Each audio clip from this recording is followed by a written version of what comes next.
Bonjour mes chers amis Lion, ascendant et lune en Lion. C'est avec grand plaisir que je vous retrouve. Donc sachez que c'est pour tout le monde, hein, pour tous les lions, ceux qui ont même la Vénus pour l'amour. On va regarder ça globalement, ce qui va se passer. Donc avec un tirage sur 3 cartes de Lenormand. Ensuite, une petite coupe pour voir l'ambiance. Et puis 3 informations ici pour vous et une relation sentimentale aussi avec les sentiments. Mais c'est vrai que là, il peut me parler de quelque chose de principalement lié au cœur, parce que je vois quand même l'engagement, l'anneau. Il y a le cercueil qui me parle de fin, ainsi que la croix. Hmm. Alors, fin d'un contrat, fin de quelque chose qui est douloureux parce qu'on a des nuages. Mes chers amis Lions, le mois de mars, ça va pas être un petit peu, ouais, il va peut-être vous demander un changement, quelque chose à faire. Vous allez faire une croix sur une relation, sur un contrat, sur quelque chose qui est scellé. Peut-être qu'effectivement, vous voulez, vous êtes croyant, vous priez pour un mariage, vous priez pour vous associer, vous priez peut-être, mais en même temps, j'ai envie de dire que la croix, normalement, c'est quelque chose de douloureux. C'est une personne qui est triste, triste parce qu'elle doit faire un sacrifice. Elle doit se sacrifier.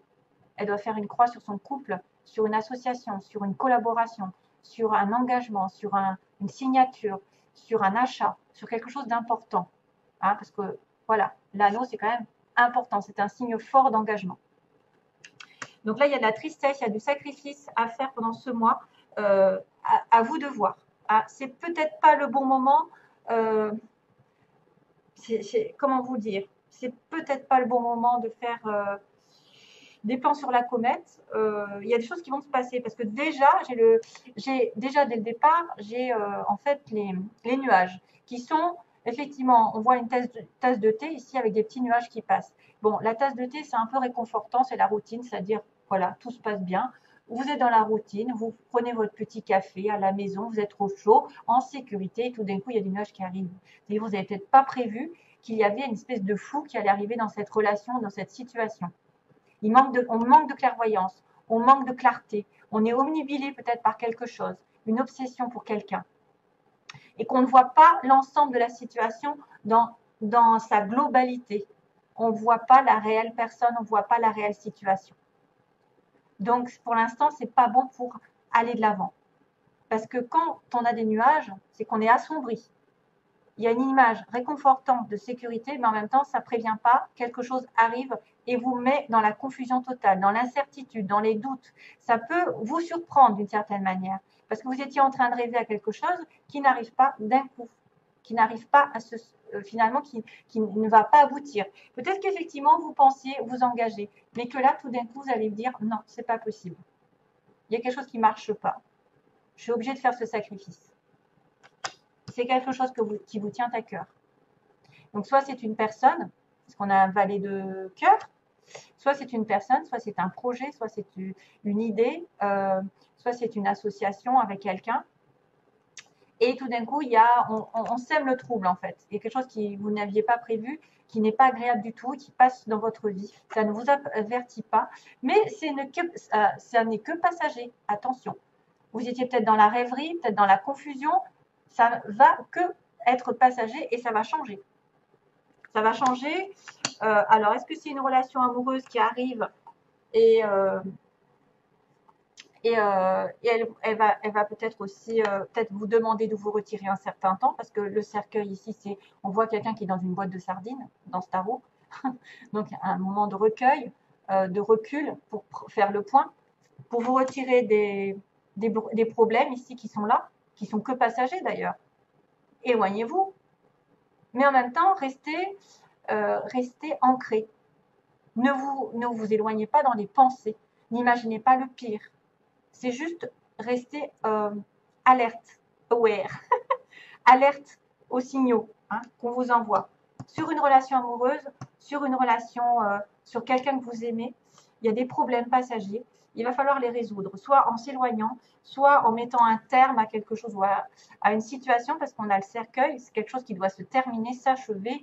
C'est la fin de, on doit quitter, on doit partir. Donc soit ça arrive au bout, cette relation, ou alors c'est quelqu'un qui a décidé de s'en aller un petit moment pour faire le point. C'est vrai que c'est pas la mort, mais c'est quelqu'un qui a peut-être des pertes aussi, le cercueil. Il a peut-être des pertes. Dans ce tarot, on ne sait pas si cette boîte, elle s'ouvre ou elle est en train de se fermer, en fait. Soit elle est en train de descendre, et donc là, c'est la fermeture complète de la relation, hein, on arrête à la fin, ou soit elle va avoir un renouveau, ce qui est possible aussi.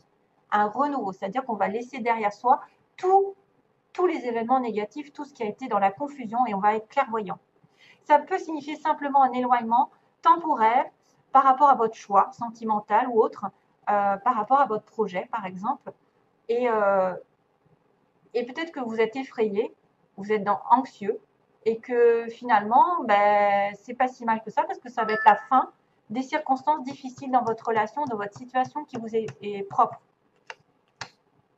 Mais c'est vrai qu'avec la croix, on pourrait penser à une fin claire et nette. Alors, chaud. C'est chaud. Alors ensuite, pour les lions, on a le petit message 24. Tout en sachant sauvegarder mes propres limites, je suis en relation avec tout. Fixer des limites. Wow, fixer des limites. Ça, c'est pas mal. Ça me fait penser au cancer, d'ailleurs. Se fixer des limites. Ne pas se faire bouffer. Tout en sachant sauvegarder mes propres limites, je suis en relation avec tout. Oui, il faut avoir des limites dans tout ce que vous faites, mais en même temps, garder le contact avec les autres et avec les relations avec les autres. Mais sachez quand même déterminer vos priorités aussi. Fixez des limites dans votre relation ou dans votre vie en globalité. Sachez fixer des limites. Alors, deuxième conseil, on a dit Dieu est votre source. Dieu est toujours là. Alors, tout ce dont vous avez besoin est fourni par la source infinie de Dieu et votre foi ouvre la porte qui vous permet de recevoir. Donc, c'est vrai qu'il y a une notion de croyance ici, de foi avec la carte de la croix. En Dieu, il n'existe aucun manque ni limitation. Il existe une abondance qui peut être partagée par tous. Donc, si vous manquez de quelque chose, priez, il vous entendra. Et bien sûr, ne demandez pas de gagner au loto. Hein. Fixez-vous des limites dans vos désirs.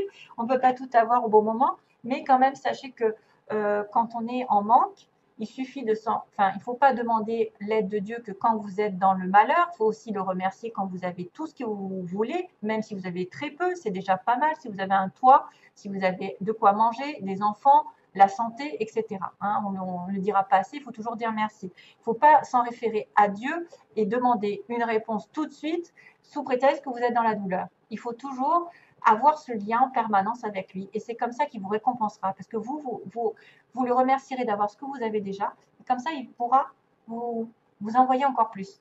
Si vous ne le remerciez jamais, si vous êtes toujours insatisfait, que vous râlez, que jamais ça va dans votre sens, et il va se dire, mais pourquoi je te donnerais ça si toi, tu ne vois pas ce que tu as déjà hein, aussi. Alors, quand même, on finit vers la flamme de l'amour. D'ailleurs, c'est pour ça que je l'ai mis à la fin. La flamme de l'amour. Regardez cette carte comme elle est belle. Alors, on vous dit, laissez le pouvoir infini de l'amour irradier inconditionnellement dans toutes les directions. Restez ancré dans la conscience de vous-même et dans votre propre vérité. Le pouvoir de guérison de l'amour vous aidera à consumer les illusions, et vous découvrirez de nouvelles possibilités. C'est une période puissante de transformation, d'idées et de créativité. Idées, créativité, puissante, amour, ça pourrait être possible finalement que quelque chose se dévoile sur le plan sentimental, à condition d'éloigner les incompréhensions, les illusions, etc. Alors, on va finir justement par l'amour. Ah tiens, alors j'ai quelques petites cartes qui sont tombées, que je regardais un petit peu. Alors, on m'a montré d'abord, on m'a dit réfléchissez. Oh non, c'est vrai, c'est maintenant que je réagis. On m'a dit réfléchissez. Vous êtes dans une tour, vous devez réfléchir à une union future. Réfléchissez par rapport, merci. Réfléchissez par rapport à une union, alors dans laquelle vous êtes ou une future union. Mais il y a un moment quand même de solitude. Un petit peu ça. J'ai l'impression de voir ça. Réfléchissez.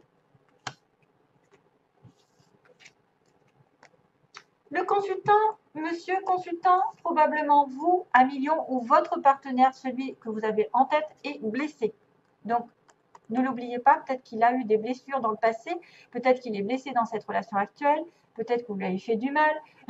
En tout cas, son petit cœur est un petit peu délicat en ce moment. Il doit guérir certaines situations avant. Donc, prenez-le en compte. Quelque chose qui n'a pas guéri. Il est blessé, monsieur consultant. Et j'avais aussi la blessure avec la trahison. Donc, ça m'avait mis aussi la blessure avec la trahison. Il a été blessé, il se sent trahi, monsieur. Il se sent trahi. Peut-être que c'est lui, peut-être que c'est vous, mais en tout cas, il y a une trahison et une blessure qui apparaît dans cette relation. Et puis, j'ai aussi tiré le labyrinthe avec le visuel, comme si c'était compliqué de vous voir. C'était compliqué d'avoir des visus, peut-être de vous voir face à face, de discuter. Peut-être que vous allez le voir, mais vous allez vous sentir bloqué par rapport à cette relation. Hein. Moi, je vois plutôt quelqu'un qui a du mal à avoir l'autre. Peut-être qu'il est au loin, peut-être qu'il est dans une relation bloquée, ou il est en mariage, ou voilà, il y a quelque chose qui l'empêche de vous voir, qui est compliqué. C'est pour ça qu'il y a peut-être une montagne. Il y a peut-être des nuages. Voilà, compliqué. Ce sera tout donc pour mes chers amis lions. Et à bientôt, je l'espère. Merci. Plein d'amour. Bye bye.